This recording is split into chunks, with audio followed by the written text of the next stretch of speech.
नमस्कार, मी डी.टी. आंबेगावे, मुख्य संपादक सत्य पोलीस टाइम्स। सामान्य जनतेचा आवाज बुलंद करण्यासाठी सत्य पोलीस टाइम्स या चॅनेलला आत्ताच सबस्क्राइब करा। आजच्या मोर्चाबद्दल काय सांगाल? असं आहे की लोकशाहीमध्ये सत्ताधारी पक्ष हा जेवढा ताकदवान असावा लागतो तेवढाच विरोधी पक्ष देखील तितकाच ताकदवान असावा लागतो।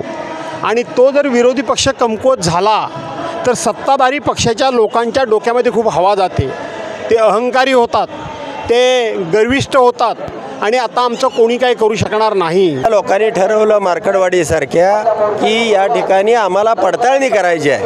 आमच्या गावामधून किमान 1000 मताचं उत्तमराव जानकरांना लीड पडायला पाहिजे होतं। ते उत्तमराव जानकर 150 मतांनी पाठीमागं का राहिले आणि मग त्या ठिकाणी पोलिसांनी आमच्यावरती अत्याचार केले, आमच्यावरती गुन्हे दाखल केले, महिला यांना सगळ्यांना भीती दाखवण्यात आली आणि त्या ठिकाणी बॅलेटवरचं मतदान होऊ दिलं नाही।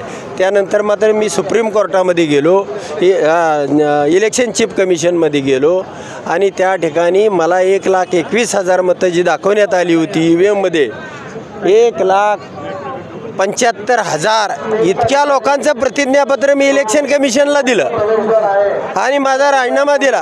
पण इलेक्शन कमिशननं त्यामध्ये कुठल्याही प्रकारची कारवाई 10 महिन्यामध्ये केली नाही।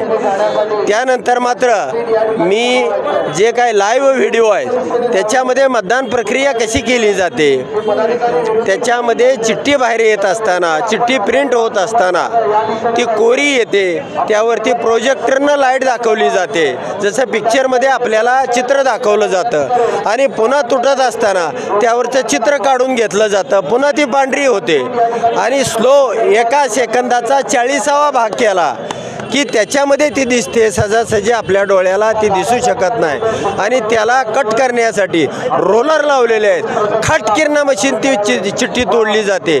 म्हणून हे सगळं या ठिकाणी महाराष्ट्रासमोर मांडलं पाहिजे आणि गावोगाव यापुढं जर या EVM आणल्या तर त्या फोडून टाकल्या पाहिजेत। मोर्चा इसलिए निकला कि जो वोटिंग हुई लोकसभा विधानसभा, उसमें जो वोटिंग की चोरी हुई और जो जीत के आ गए, मतलब वोट चोरी हुआ इसके लिए तो वो जीत के आए ना।